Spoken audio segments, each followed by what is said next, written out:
ada satu quotes yaitu dari Mahatma Gandhi. Hiduplah seolah engkau mati besok. Belajarlah seolah engkau hidup selamanya. Guru yang hebat adalah guru yang mau belajar. Mari kita dengarkan materi asesmen awal dan tindak lanjutnya oleh Pak Andika. Kepada Pak Andika, saya persilahkan.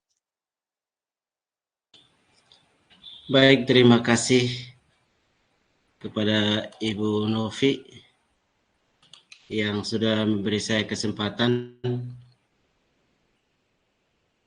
Selamat siang untuk Bapak Ibu guru hebat di room meet siang ini. Selamat siang Pak Andi. Selamat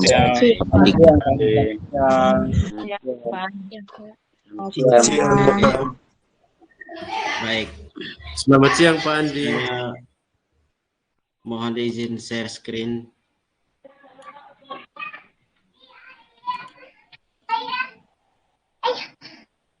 Baik.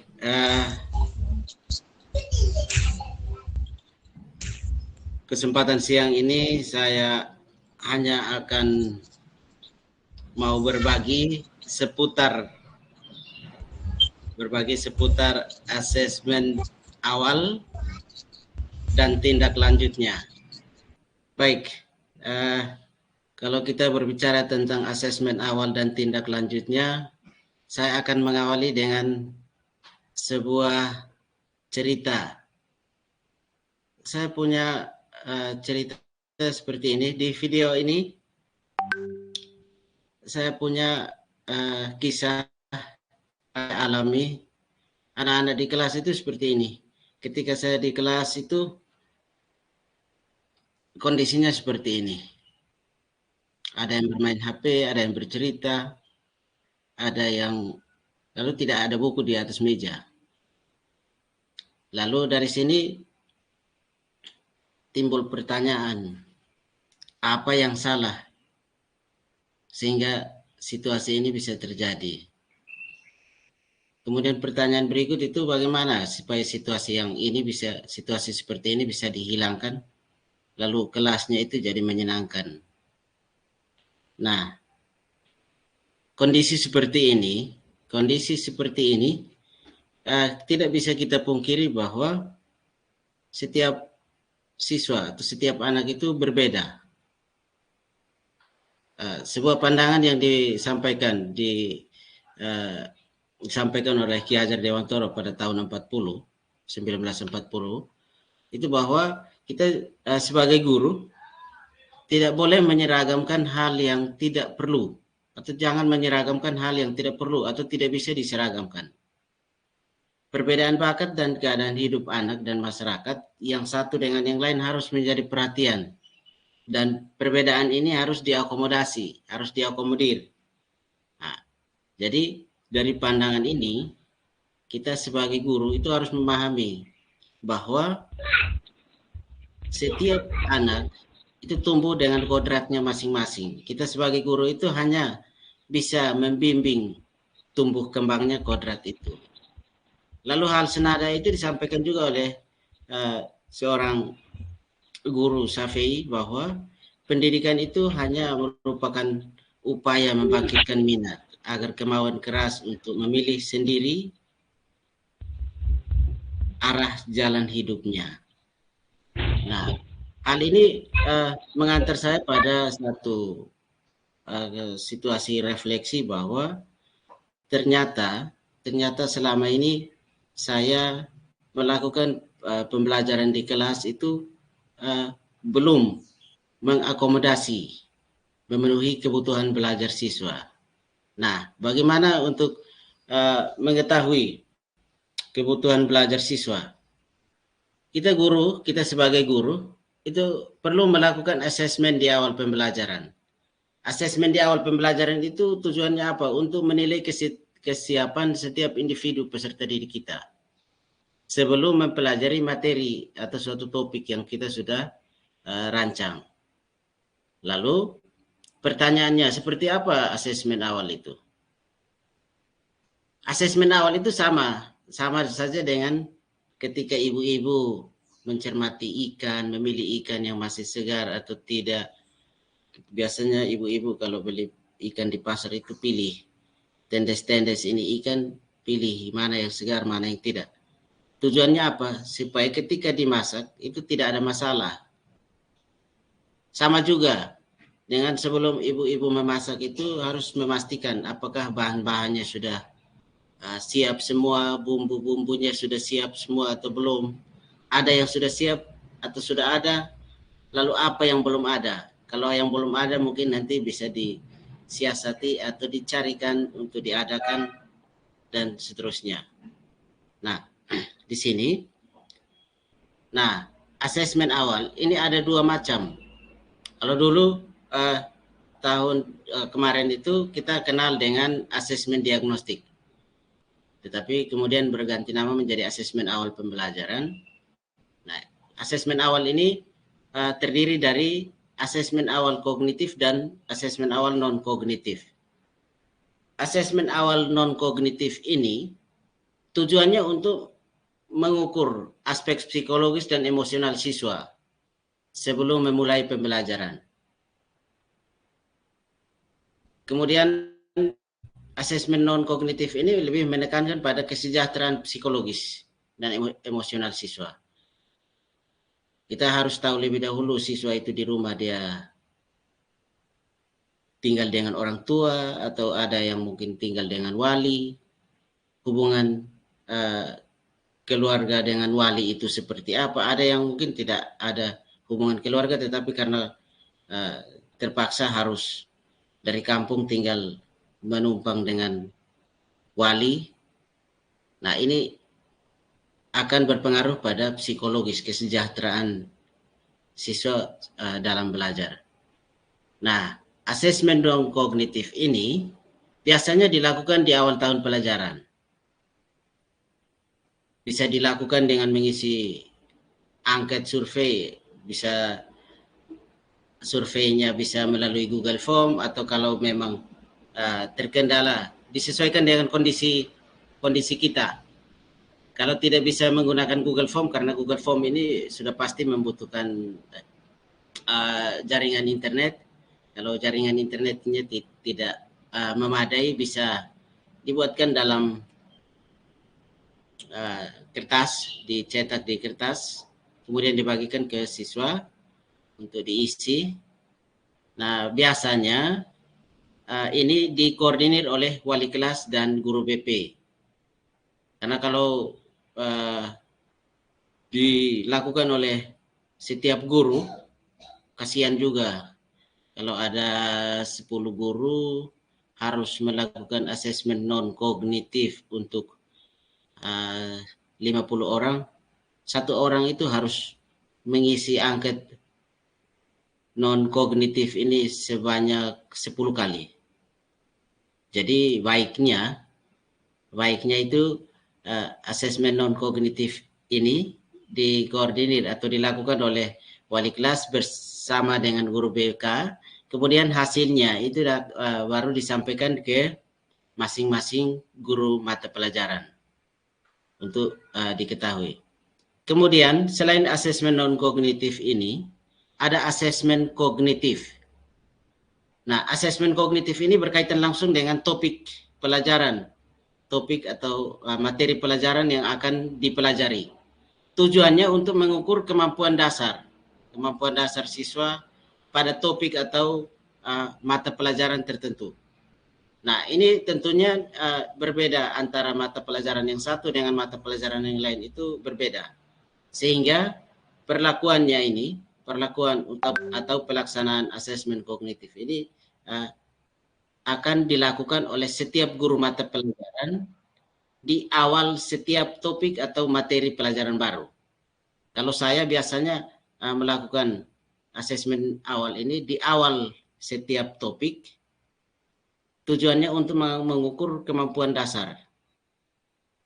Contohnya sebelum melakukan pembelajaran tentang topik arus listrik, berarti saya harus mencari tahu bahwa siswa ini dia sudah harus tahu sumber-sumber arus listriknya, kemudian terjadinya arus listrik seperti apa, sehingga bisa setelah itu, kalau dia sudah tahu itu, baru bisa kita pelajari materi yang lebih kompleks.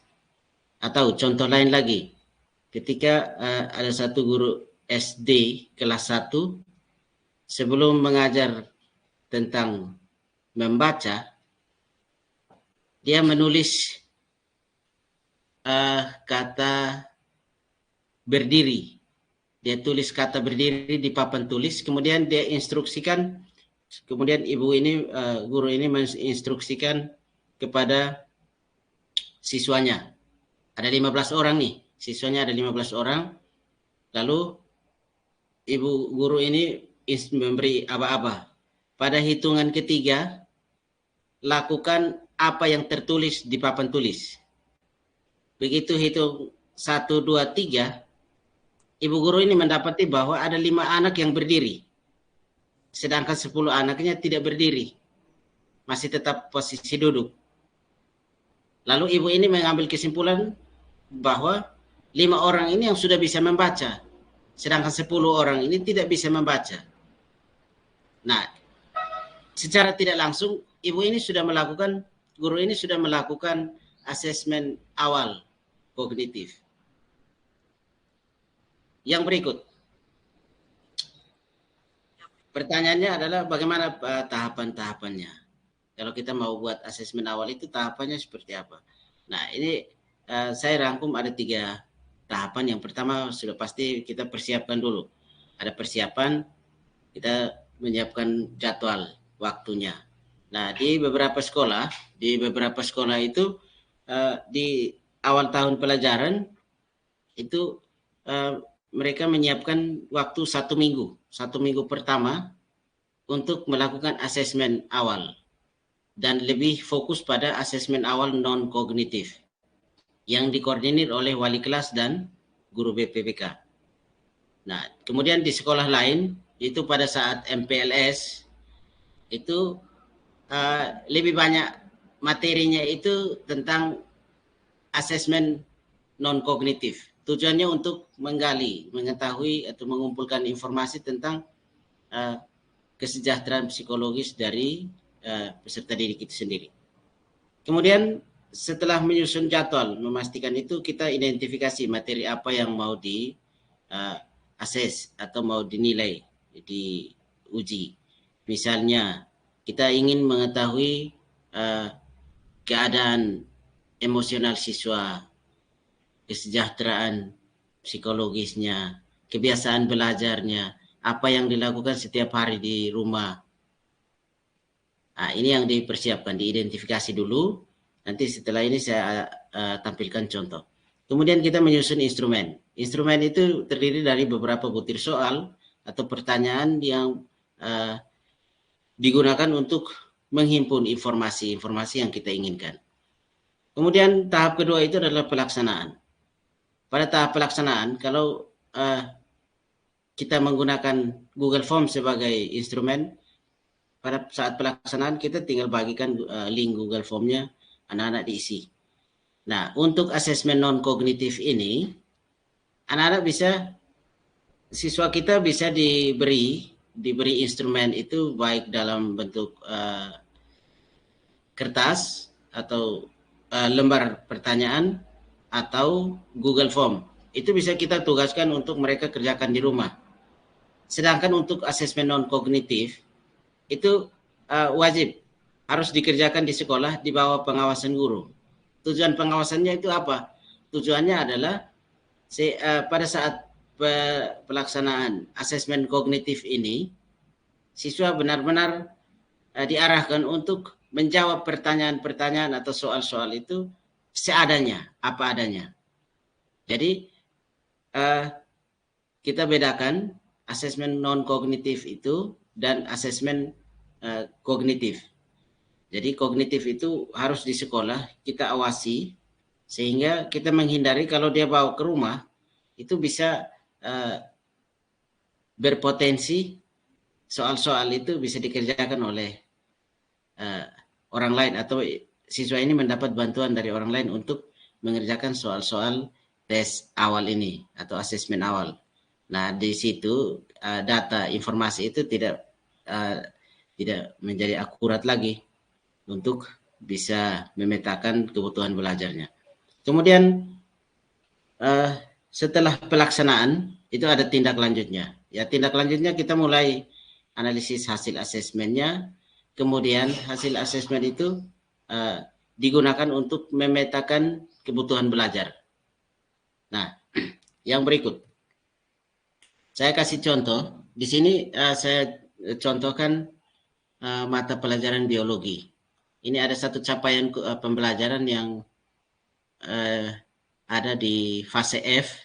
Fase F ini di SMA kelas 11. Nah, kalau di K13 itu kita kenal dengan kompetensi dasar. Nah, di sini dari capaian pembelajaran itu diturunkan menjadi tujuan pembelajaran. Ada beberapa tujuan pembelajaran.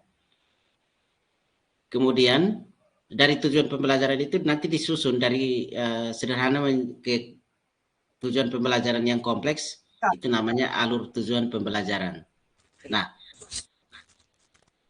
setelah materi ini diidentifikasi, kita menyusun asesmen awal. Pak Ben, ini Kita menyusun instrumen asesmen kami dua awal. ini seperti Di sini, kami dua ini adalah parasitisme. misalnya informasi yang ingin digali, misalnya aktivitas siswa selama belajar di rumah. Nah, pertanyaan-pertanyaan seperti apa? Pertanyaan untuk menggali aktivitas siswa selama di rumah, misalnya ada aktivitas atau kegiatan belajar apa yang sering kamu lakukan di rumah, bagaimana perasaanmu saat melakukan aktivitas tersebut, berapa lama waktu yang digunakan untuk melakukan aktivitas tersebut, dan seterusnya. Intinya, pertanyaan-pertanyaan ini tujuannya untuk menggali informasi tentang aktivitas siswa selama belajar di rumah. Kemudian, butir lain lagi, untuk mengetahui kesejahteraan psikologi, sosial, emosi. Pertanyaan mungkin yang nanti diberikan ke anak, saat ini tinggal bersama siapa? Kedua orang tua, atau tinggal dengan ayah, atau tinggal dengan ibu, atau tinggal dengan keluarga atau wali, atau tinggal di asrama. Lalu berapa jumlah penghuni di tempat tinggalmu? Status tempat tinggal, rumahnya kontrakan atau sewa atau kos-kosan, atau milik sendiri, atau milik orang tua, atau rumah milik BUMN, atau rumah dinas. Kemudian bagaimana situasi tempat tinggal? Sepi, ramai, menyenangkan, atau tidak kondusif? Nah, hal-hal sederhana ini seringkali kita abaikan. Tetapi sebenarnya ini berpengaruh terhadap kesejahteraan psikologi sosial anak. Kalau di rumahnya bisa, Bapak Ibu bisa bayangkan, kalau di rumah di tengah kota lah yang bising, anak bisa belajar tidak? Begitu dia baru ambil buku, ini ada gas motor lewat, ada yang ribut. Di rumah penghuni di tempat tinggal atau penghuni di rumahnya banyak, adik-adiknya banyak, baru pegang buku, adiknya datang rampas buku, ajak bermain.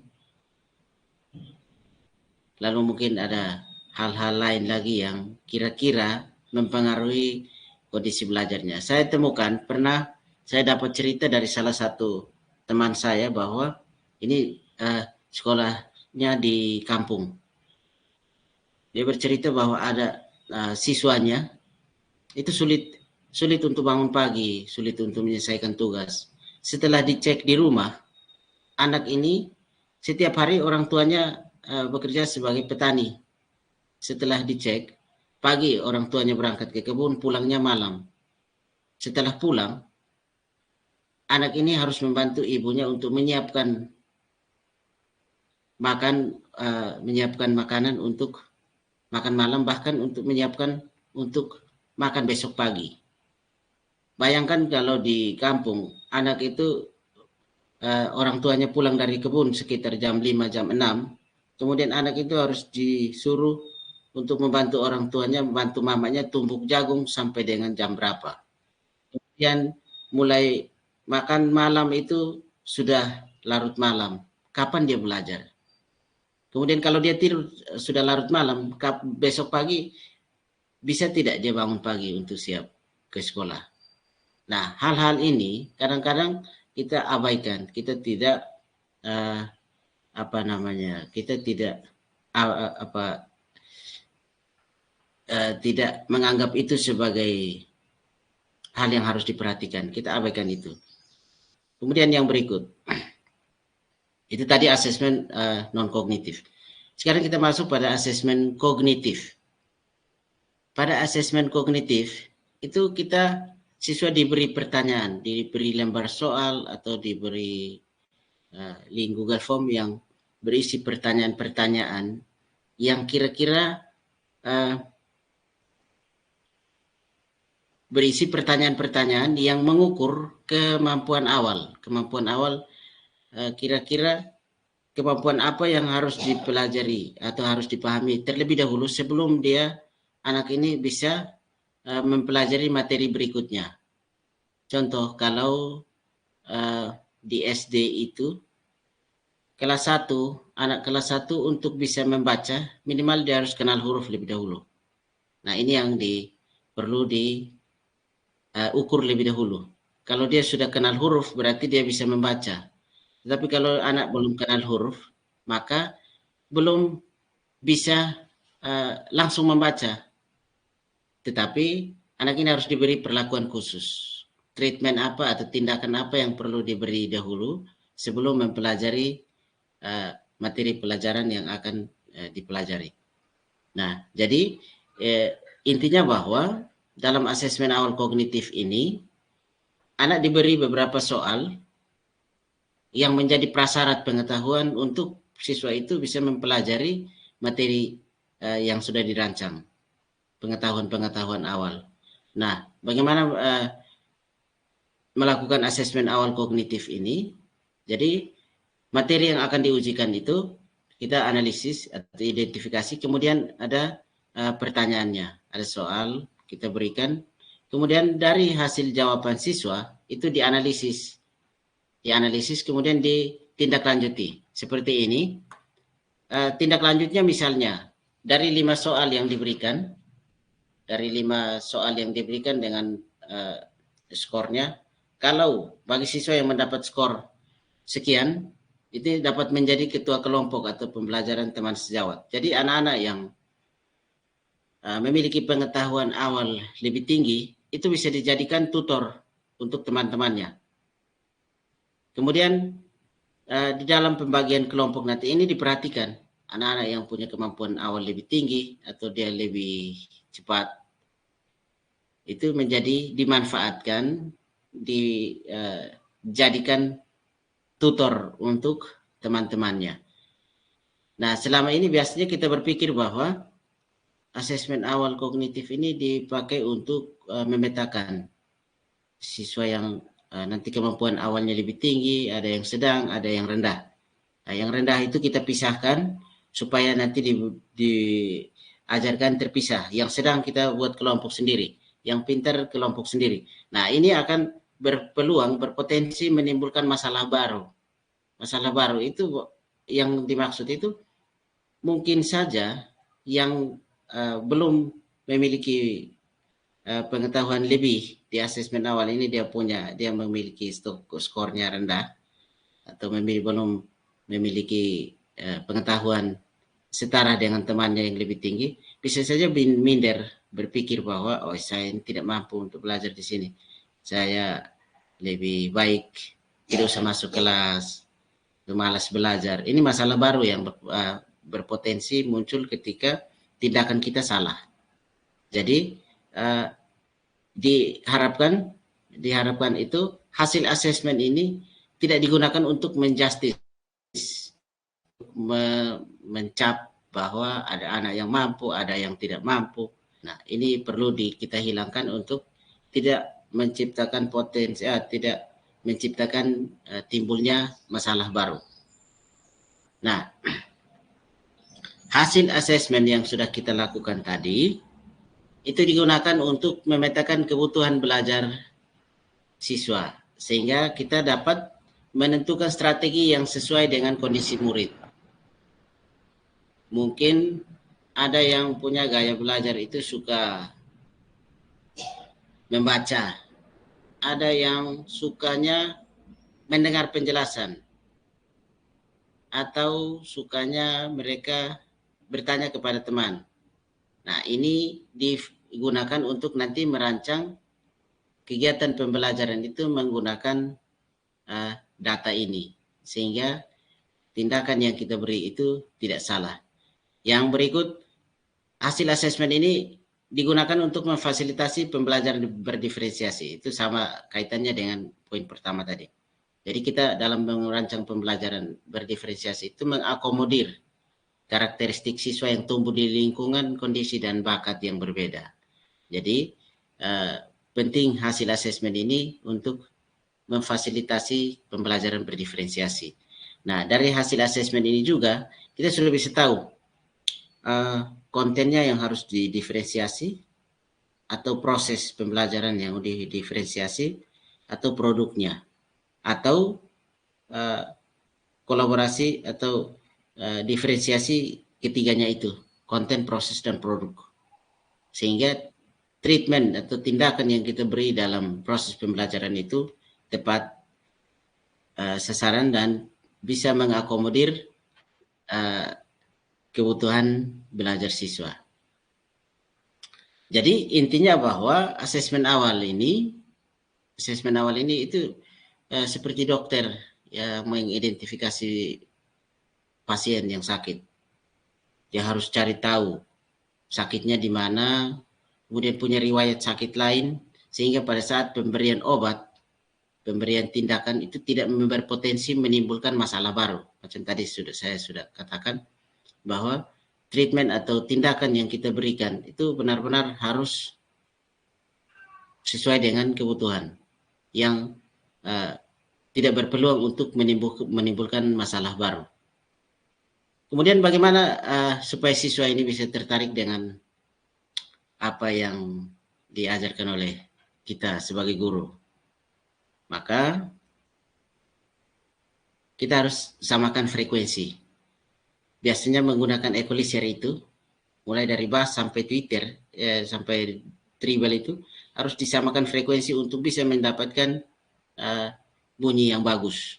Itu digeser naik turun, harus disesuaikan. Kalau busnya terlalu tinggi, tribalnya diturunkan atau dinaikkan, sehingga bisa mendapatkan frekuensi atau bunyi yang enak didengar. Sama juga dengan guru.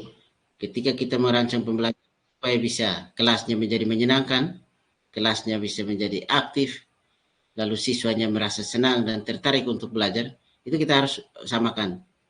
Dari setiap karakteristik siswa itu kita analisis, kemudian kita samakan frekuensinya, sehingga tidak ada yang merasa terabaikan. Kemudian yang berikut, asesmen awal ini sebenarnya tidak hanya penilaian, tetapi ini proses untuk mengumpulkan data. Kemudian kita interpretasi data itu untuk mendapatkan pemahaman awal kita tentang murid-murid kita. Nah, pertanyaannya adalah seberapa penting asesmen awal ini? Ya, penting sekali. Ada 3 hal. Yang pertama, kita bisa memahami kondisi murid kita. Kondisi murid kita ini sudah siap untuk belajar atau belum. Kemudian kita bisa mengetahui karakteristik murid kita. Kemudian kita bisa memastikan kesiapan murid kita. Yang belum siap, dari asesmen awal kognitifnya, siswa ini sudah berapa banyak yang sudah siap untuk kita belajar. Yang belum siap mungkin kita kasih scaffolding dulu untuk bisa mencapai kompetensi yang kita harapkan. Nah, melalui latar belakang murid seperti ini, topik apa yang sering diobrolkan oleh orang tua di rumah, kapan waktu belajarnya, apakah saat belajar menyelesaikan tugas-tugasnya itu ada tantangan yang diselesaikan sendiri atau perlu didampingi oleh orang lain, itu kita sudah bisa mengetahui lebih dahulu sehingga dalam pemberian materi pembelajaran bisa disesuaikan. Kemudian yang berikut, dari cerita saya tadi, kita sadar atau tidak, itu asesmen awal itu sudah sering kita lakukan. Jadi untuk melakukan asesmen awal ini bisa saja melalui diskusi. Ada teman-teman guru yang kita pada saat bercerita, mereka menggunakan metode diskusi atau wawancara. Kemudian asesmen awal juga itu bisa menggunakan kuesioner. Itu yang tadi sudah saya kasih contoh tadi, bahwa asesmen awal itu bisa dilakukan melalui kuesioner atau angket atau survei yang diisi oleh peserta didik. Jadi intinya disesuaikan dengan kondisi. Kalau perlu wawancara, ya pewawancara saja. Saya pernah menemukan bahwa ada satu siswa ini selama dua topik yang sudah kami pelajari itu tidak pernah kumpul tugas. Dia tidak pernah kumpul tugas, kemudian masuk kelasnya juga terlambat. Lalu saya panggil, kemudian kita wawancara. Dalam diskusi wawancara itu, ternyata saya mendapat data bahwa anak ini orang tuanya sudah tidak ada, orang tuanya sudah tidak ada, kemudian anak ini terpaksa harus tinggal bersama keluarga. Lalu keluarga yang menjadi walinya itu di dalam satu rumah itu ada 5 orang anak, yang mulai dari yang masih kecil, ada yang TK, ada yang SD, yang paling besar SMP. Nah, kondisi ini menyulitkan dia untuk bisa belajar di malam hari atau di rumah. Nah, dari situ saya mengetahui bahwa anak ini punya kesulitan. Lalu anak ini dibimbing, kita beri kesempatan dia untuk tugas-tugasnya itu diselesaikan di sekolah sebelum pulang ke rumah. Nah, ini salah satu contoh. Jadi sekilas mengenai asesmen awal yang bisa saya bagikan seperti itu. Harapan yang ingin kita capai itu adalah dalam melakukan asesmen awal itu, harapannya adalah mengoptimalkan pembelajaran berdiferensiasi sesuai dengan karakteristik peserta didik. Kemudian memfasilitasi kebutuhan peserta didik agar tercipta student well-being. Kemudian harapan yang kedua adalah menumbuhkan potensi bakat minat peserta didik sebagai kodrat alam, menghantar ke pencapaian cita-cita sebagai kodrat zaman. Kemudian berkontribusi kepada masyarakat dan mempunyai karakter dari profil pelajar Pancasila. Kemudian yang ketiga, menyadari bahwa setiap individu itu beragam, mempunyai keunikan sebagai potensi yang apabila dipupuk akan menjadi keunggulan. Lalu yang keempat itu, kita tidak lagi mengukur kemampuan ikan untuk memanjat pohon. Karena di dalam kelas itu ibaratnya kalau ekstrim, kalau diibaratkan secara ekstrim, di dalam kelas itu ada ikan, ada monyet, ada sapi, ada kucing, ada ayam, ada bebek. Lalu kita tidak bisa serta-merta untuk memerintahkan sekian banyak ini untuk memanjat pohon, karena ikan tidak bisa panjat pohon. Lalu kita tidak bisa memaksakan kambing untuk berenang seperti ikan. Nah, ini yang menjadi perhatian kita untuk di dalam merancang pembelajaran. Catatannya adalah jangan menyeragamkan hal yang tidak perlu atau tidak bisa diseragamkan. Nah, yang terakhir ini saya mau contohkan Di layar teman-teman itu di bagian atas ini before ini adalah kondisi awal. Kemudian setelah saya melakukan asesmen awal kognitif dan non kognitif, kemudian saya merancang sebuah pembelajaran yang terjadi di kelas itu seperti ini. Mudah-mudahan bisa diputar.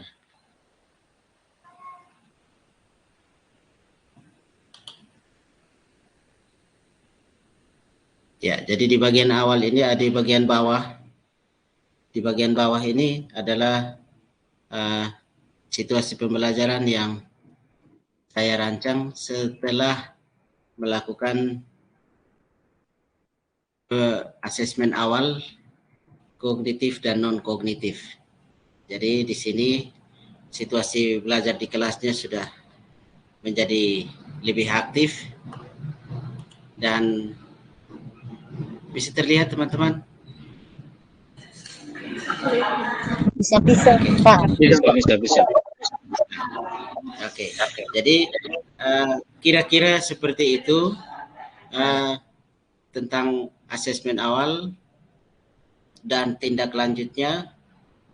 Intinya terakhir saya tekankan bahwa asesmen awal itu adalah proses mengumpulkan informasi tentang latar belakang siswa. Kemudian informasi itu kita gunakan untuk merancang pembelajaran untuk yang bisa memenuhi atau mengakomodir kebutuhan belajar siswa. Sekian dari saya. Yang terakhir, sebelum saya mengakhiri presentasi saya pada siang ini, ada satu pantun, buah mangga, buah stroberi, lakukan pembelajaran, lakukan diferensiasi. Terima kasih, selamat siang. Cakap. Terima kasih Bapak Andika. Jadi sekarang kita masuk pada sesi diskusi. Sesi diskusi ini untuk saya buka untuk 3 penanya pertama dengan memberikan raise hand. Ya, halo, salam semuanya. Ya, salam Bapak. Saya hanya mau bertanya, saya tidak tahu arahnya kepada siapa, tetapi karena tadi saya juga mengikutinya di pertengahan, namun yang saya tangkap tadi soal asesmen itu, yang untuk mengenali potensi anak di awal tatap muka nanti, kira-kira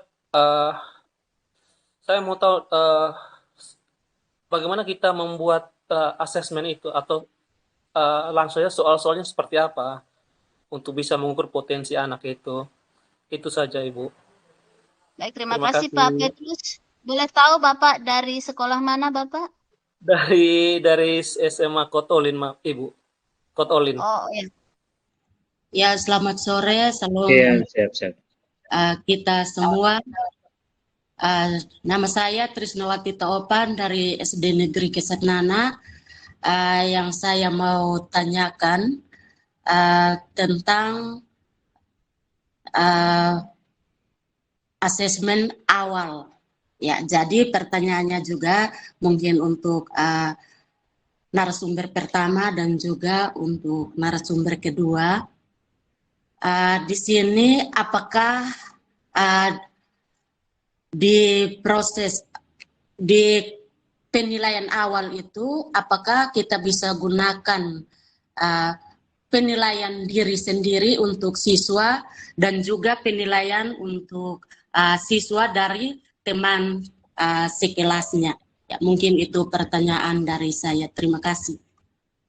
Baik, terima Ya, kasih Bu. Terima kasih Bu Moderator atas kesempatan yang kami peroleh. Mohon izin untuk memberi masukan khusus untuk 2 pengaji materi. Bapak yang pertama Bapak Amsikan dan yang kedua Bapak Teva. Pertanyaan yang pertama untuk Bapak Amsikan, khusus untuk materi asesmen tadi. Setelah kami mengikuti pengajiannya, maka luar biasa. Dan yang perlu ditanyakan di sini adalah apakah asesmen awal itu dilakukan hanya terbatas oleh guru yang bersangkutan, atau selain itu mungkin kita perlu dapat rujukan dari guru psikologis yang ada di sekolah tersebut? Karena harapan kami guru psikologis itu, BK itu akan lebih menguasai latar belakang siswa itu sendiri. Itu yang pertama untuk Bapak amsikan. Baik, terima kasih atas pertanyaannya. Dari penanya pertama, Bapak Petrus, ditujukan kepada Pak Andi. Bagaimanakah soal-soal asesmen itu yang harus dilakukan agar dapat mengenali potensi anak? Saya berikan kesempatan kepada Pak Andi. Baik, terima kasih.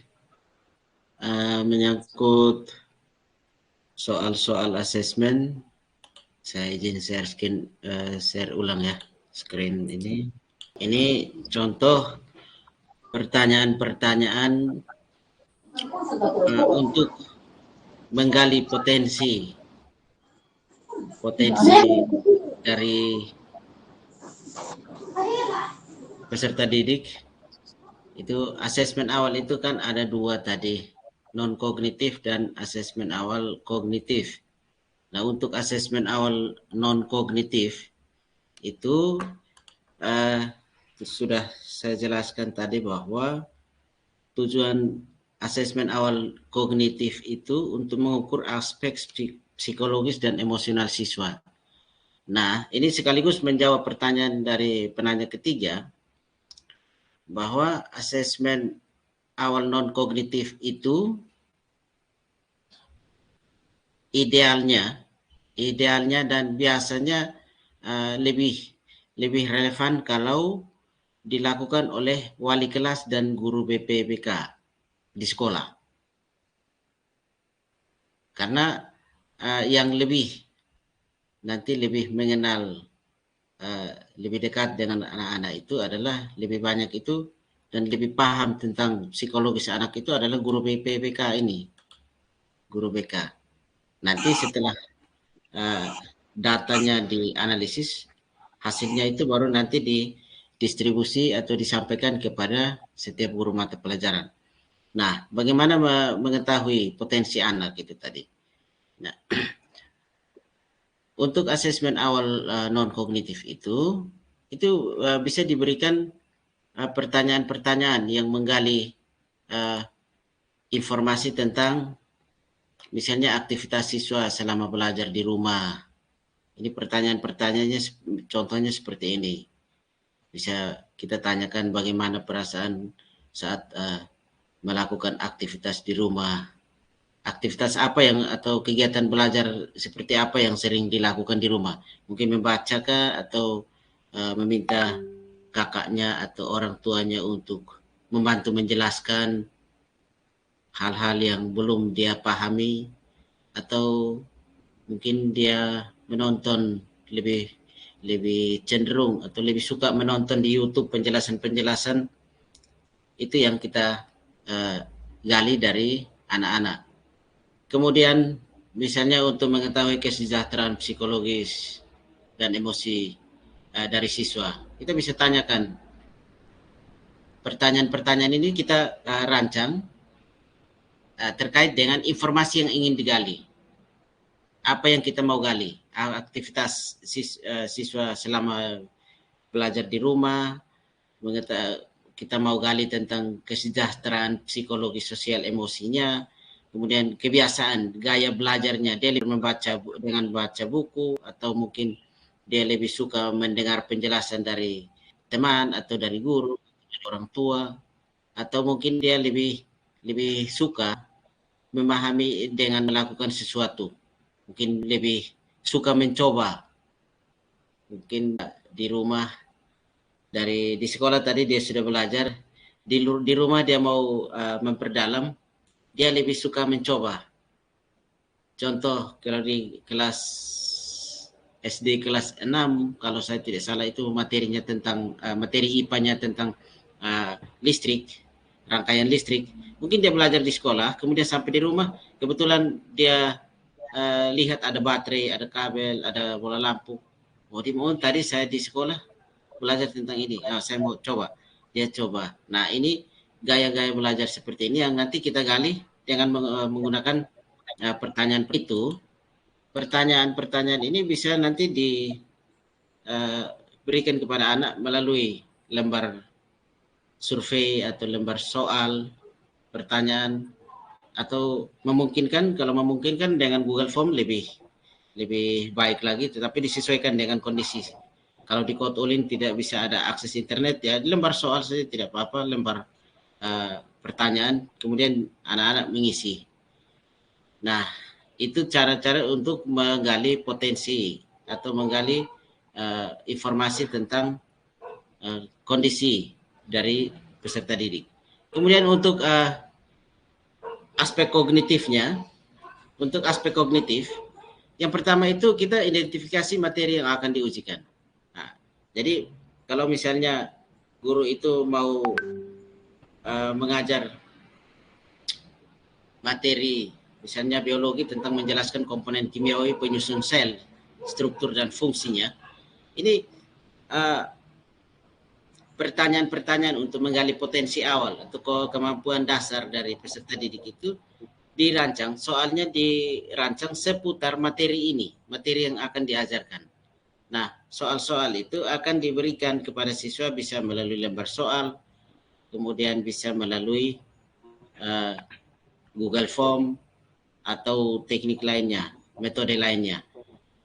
Nah, sehingga minimal kita memperoleh informasi data tentang kemampuan awal dari peserta didik. Nah, hasilnya itu setelah dianalisis itu tindak lanjutnya seperti ini. Contohnya ini, bagi yang mendapat skor di atas, jadi yang misalnya dia setelah mengerjakan asesmen awal kognitif itu nilainya bagus, itu anak-anak itu dipakai, bisa saja nanti dipakai sebagai tutor, bisa saja dipakai untuk tutor sebaya di dalam kelompok kecil.